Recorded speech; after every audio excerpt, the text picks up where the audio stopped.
Miles de millones de personas viven detrás de una cortina informativa, sin saber nada sobre la situación climática real del planeta, ni sobre lo que le espera a la humanidad en un futuro próximo. En este video levantaremos un poco el telón de las estadísticas, cómo las anomalías se convierten en norma y por qué eso confunde a la mayoría de la gente. Miren el resumen de los acontecimientos climáticos de la semana pasada y preparen la calculadora. Hoy vamos a contar lo que normalmente queda fuera de cámara.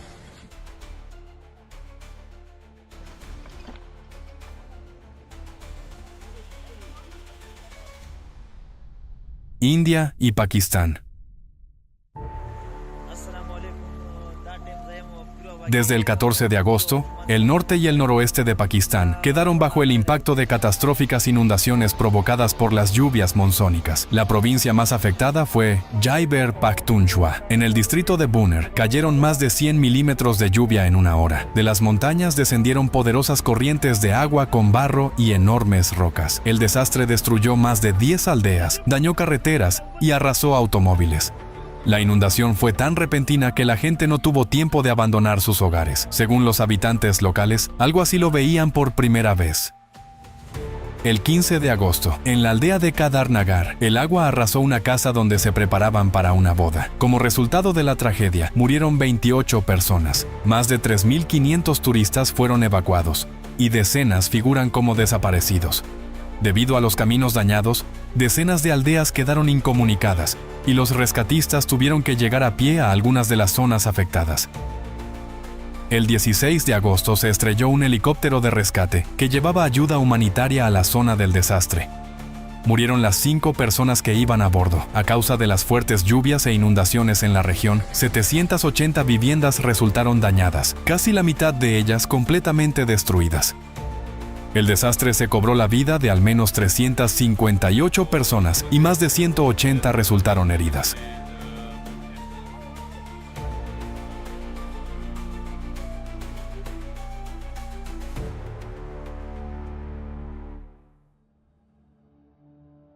Las intensas precipitaciones provocaron graves inundaciones en el territorio de Jammu y Cachemira, que se encuentra bajo el control administrativo de la India. El 15 de agosto, en una remota aldea del distrito de Kishtwar, situada en el camino hacia el templo de Machail Mata, ocurrió una tragedia. Una repentina y poderosa corriente arrasó con la cocina comunitaria, donde en ese momento se encontraban más de 200 peregrinos. Al menos 60 de ellos murieron, y unos 80 figuran como desaparecidos. El 16 de agosto, inundaciones repentinas en 2 aldeas del distrito de Katua provocaron la muerte de al menos 7 personas y dejaron a otras 5 heridas.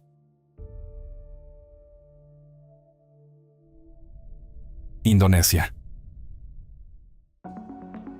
El 17 de agosto, en la provincia de Celebes Central, se produjo un fuerte terremoto de magnitud 5.8. El epicentro se localizó en la bahía de Tomini, a 13 kilómetros de la ciudad de Poso. Los temblores subterráneos, que duraron alrededor de 15 segundos, provocaron pánico entre los habitantes. La gente abandonaba apresuradamente sus casas por temor a derrumbes. Decenas de pacientes del hospital público de Poso tuvieron que ser evacuados y alojados temporalmente en carpas dentro del recinto médico. En 9 aldeas se derrumbaron al menos 66 edificios, viviendas, escuelas, oficinas, y se interrumpió el suministro eléctrico. Especialmente afectada resultó la iglesia de la aldea de Masani. Durante el servicio matutino, las paredes y vigas se desplomaron sobre los feligreses. 12 personas resultaron heridas y fueron hospitalizadas. Una mujer falleció más tarde en el hospital. En total, 41 personas resultaron heridas, 10 de ellas en estado grave. Durante las siguientes 24 horas se registraron 57 réplicas de hasta magnitud 4.3, por lo que muchos habitantes no se atrevieron a regresar a sus hogares y permanecieron en la calle. Huracán tropical Erin. Erin entró en la historia del Atlántico como uno de los huracanes tropicales que más rápido se intensificó y uno de los más poderosos. El 15 de agosto era solo una tormenta común y apenas 25 horas después se convirtió en un monstruo de categoría 5 con vientos de casi 260 kilómetros por hora. También resulta inusual que apareciera en agosto, ya que huracanes tan fuertes suelen formarse en el pico de la temporada, en septiembre. Aunque las islas del Caribe evitaron un impacto directo de la tormenta, el 16 de agosto su periferia descargó lluvias torrenciales y vientos racheados sobre Puerto Rico y las Islas Vírgenes Británicas. En la isla de Tórtola cayeron al menos 220 milímetros de lluvia. En Puerto Rico, más de 150,000 personas quedaron sin electricidad, y las autoridades locales advirtieron sobre peligrosas inundaciones y deslizamientos de tierra. Al día siguiente, el tamaño del huracán comenzó a aumentar rápidamente, convirtiendo a un sistema gigantesco. Para el 19 de agosto, los vientos huracanados se extendían en un radio de 130 kilómetros desde el centro, y los vientos de tormenta alcanzaban hasta 370 kilómetros. En Estados Unidos, se declaró el estado de emergencia con evacuación obligatoria en el condado de Dare, Carolina del Norte, donde en la estrecha franja insular se ubican centros turísticos costeros. El fuerte oleaje y las corrientes de resaca mortales dieron lugar a decenas de operaciones de rescate. Rusia. A mediados de agosto, en uno de los asentamientos más septentrionales de Rusia, en el pueblo de Jatanga, en Taimir, se estableció una temperatura anómalamente alta, que superaba la norma media diaria entre 5 y 11 grados Celsius. El 18 de agosto se registró allí un récord diario de 26,8 grados Celsius, casi 13 grados por encima de lo normal. Estas no son las únicas anomalías térmicas en Siberia. El 9 de agosto, en la ciudad de Norilsk, los termómetros alcanzaron 27,2 grados Celsius. Y en el archipiélago de Nueva Zembla, 25,4 grados Celsius. En la estación de Malye Karmakuli, se batieron récords diarios de calor durante 6 días consecutivos. En el sur de Siberia Occidental, la situación fue la opuesta. Las temperaturas se mantuvieron casi 5 grados por debajo de lo normal. Por ejemplo, en Kemerovo, ese mismo día solo se registraron 17,7 grados Celsius. Estos contrastes térmicos invertidos se vuelven cada vez más frecuentes y anómalos.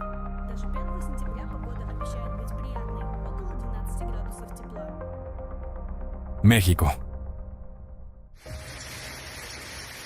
En la noche del 15 de agosto, el sur de la ciudad de Guadalajara, estado de Jalisco, se convirtió en el epicentro de un desastre natural. Primero, sobre el municipio de Tlaquepaque, cayó una tormenta de granizo breve pero increíblemente intensa, que en solo 15 minutos paralizó la vida de la ciudad. El granizo fue tan fuerte que en algunos lugares su capa alcanzó 1 metro de espesor, cubriendo por completo calles y coches estacionados. Las principales arterias de transporte se transformaron al instante en ríos congelados e intransitables. Decenas de conductores quedaron atrapados, sin poder moverse, y muchos se vieron obligados a abandonar sus vehículos dañados, con vidrios rotos y carrocerías abolladas. La situación se agravó de forma catastrófica con la lluvia. En el municipio de Zapopan, el nivel del agua en el paso elevado de la autopista Nogales subió hasta 2 metros, derrumbando estructuras y paralizando el tráfico. Mientras que en la carretera Tototlán-Zapotlanejo se produjo un deslizamiento de tierra. En zonas residenciales, el agua entró en las casas. Los montículos de granizo bloquearon las puertas de entrada, impidiendo salir a la calle. El comercio local sufrió enormes pérdidas debido a los productos dañados y a la interrupción de actividades. Mientras tanto, los niños hacían muñecos de nieve.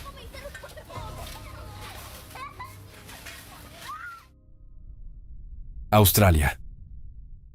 El 16 de agosto, en el estado de Queensland, ocurrió el terremoto en tierra más fuerte de los últimos 50 años en la historia de la región. Tuvo una magnitud de 5.6 y su hipocentro se localizó a una profundidad de 10 kilómetros. Los temblores se sintieron a cientos de kilómetros del epicentro. Este evento fue impactante para los habitantes de Queensland, donde los terremotos fuertes son tan poco frecuentes que muchas personas no comprendieron de inmediato lo que estaba ocurriendo. No se registraron daños graves, aunque hubo reportes de pequeñas grietas en algunas viviendas. Alrededor de 13,000 propiedades y 3 hospitales quedaron sin electricidad después de que los sensores desconectaran automáticamente partes de la red. La empresa ferroviaria Queensland Rail redujo la velocidad de los trenes para inspeccionar el estado de las vías. Tifón Podul. El 13 de agosto, el tifón Podul tocó tierra en la costa de la isla de Taiwán, en el condado de Taitung, con vientos de más de 190 kilómetros por hora. Las ráfagas más intensas provocaron un incidente aéreo. Un Boeing de carga, que volaba de Hong Kong a Taipei, golpeó la pista durante el aterrizaje y sufrió daños en el fuselaje. El tifón descargó lluvias torrenciales sobre los habitantes de la isla. En un solo día, En el sur cayeron más de 400 milímetros de precipitaciones y en las montañas hasta 700 milímetros. El agua subió rápidamente, inundando tierras agrícolas y provocando inundaciones y deslizamientos de tierra. Al menos 7,000 personas fueron evacuadas. Se cerraron escuelas, oficinas y empresas. El sistema eléctrico no resistió el impacto. Casi 300,000 viviendas quedaron sin electricidad. La isla de Taiwán quedó temporalmente aislada del mundo exterior. Se cancelaron más de 400 vuelos y se suspendieron decenas de rutas marítimas. Un hombre, arrastrado por las olas mientras pescaba, figura como desaparecido. Otras 143 personas resultaron heridas. En la noche del 14 de agosto, Podul, ya convertido en fuerte tormenta tropical, golpeó la costa de la provincia china de Fujian y avanzó tierra adentro. A pesar de su debilitamiento, llevó intensas lluvias al sureste del país. En el distrito de Beihai, provincia de Guangxi, cayeron casi 300 milímetros de lluvia. En la provincia de Guangdong fueron evacuadas más de 106,000 personas, se cerraron instalaciones turísticas y se suspendieron las líneas de ferry, mientras que 150 trenes fueron desviados. Una particularidad de Podul fue su rápido desplazamiento por tierra. Avanzaba a una velocidad de hasta 45 kilómetros por hora, frente al promedio de 20 kilómetros por hora habitual en los tifones. España. El incendio forestal en el municipio de Molezuelas de la Carballeda se convirtió en el mayor del país desde el inicio de los registros oficiales en 1968. Para el 15 de agosto se habían calcinado 36,500 hectáreas. Las llamas destruyeron vehículos y viviendas, cuyo número exacto aún no se ha determinado. Unas 7,800 personas se vieron obligadas a evacuar. El fuego inutilizó líneas eléctricas, sistemas de riego y maquinaria agrícola. Una vez 1,000 hectáreas de campos, olivares y viñedos quedaron reducidas a cenizas. En la región afectada, el incendio paralizó el transporte. 14 carreteras quedaron cortadas y los trenes de alta velocidad que conectan Madrid con Galicia fueron suspendidos. Abejera, en la provincia de Zamora, fue convertida literalmente en un pueblo fantasma por el incendio. En la lucha contra el fuego participaron más de 1,300 personas y cientos de vehículos. Lamentablemente, el desastre se cobró la vida de 3 personas. Al menos 6 resultaron gravemente heridas, entre ellas con quemaduras y con intoxicación por humo. El verano caluroso y seco en el país volvió a crear la llamada regla de los 30. Cuando la temperatura supera los 30 grados Celsius, la humedad baja del 30% y la velocidad del viento supera los 30 kilómetros por hora. En tales condiciones, incluso pequeños focos de fuego se convierten de inmediato en un incendio incontrolable. Como resultado, la superficie arrasada por el fuego en España ya supera en más de 4 veces el valor medio.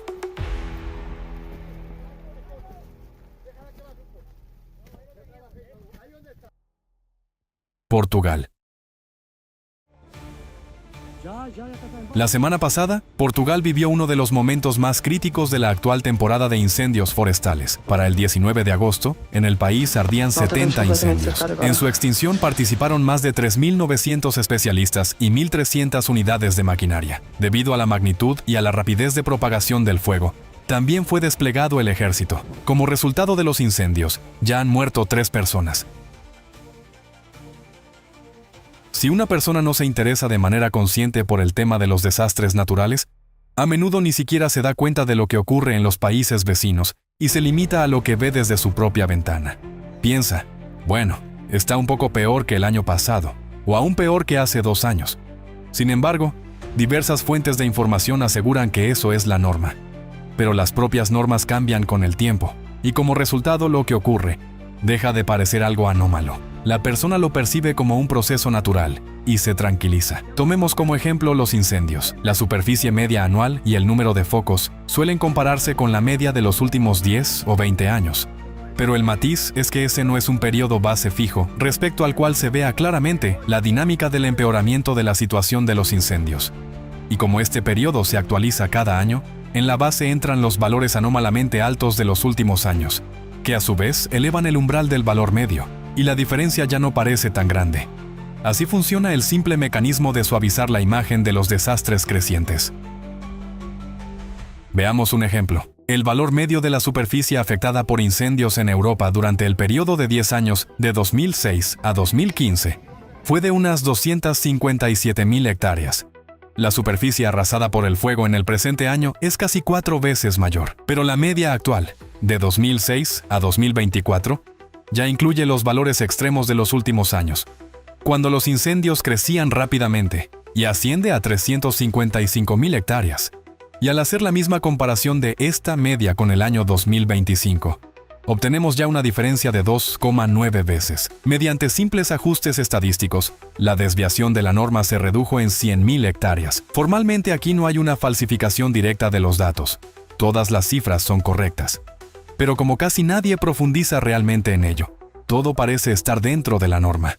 Y detrás de eso están los bosques quemados, los animales muertos, los hogares destruidos y, lo más importante, las vidas humanas perdidas. Lo mismo se observa con los datos de otros fenómenos naturales. Inundaciones, temperaturas, tornados, terremotos. Con estos ejemplos quisimos mostrarles cómo se suavizan los contrastes en la imagen real de los cambios climáticos. Por eso es tan importante profundizar uno mismo en lo que ocurre. Cuando una persona empieza a reflexionar y a ver la imagen real, comprende que los desastres ya abarcan a todo el mundo a una velocidad alarmante y puede transmitir esta verdad a los demás. Al fin y al cabo, la información honesta y veraz es vital. Ayuda a la gente a mantener la cordura.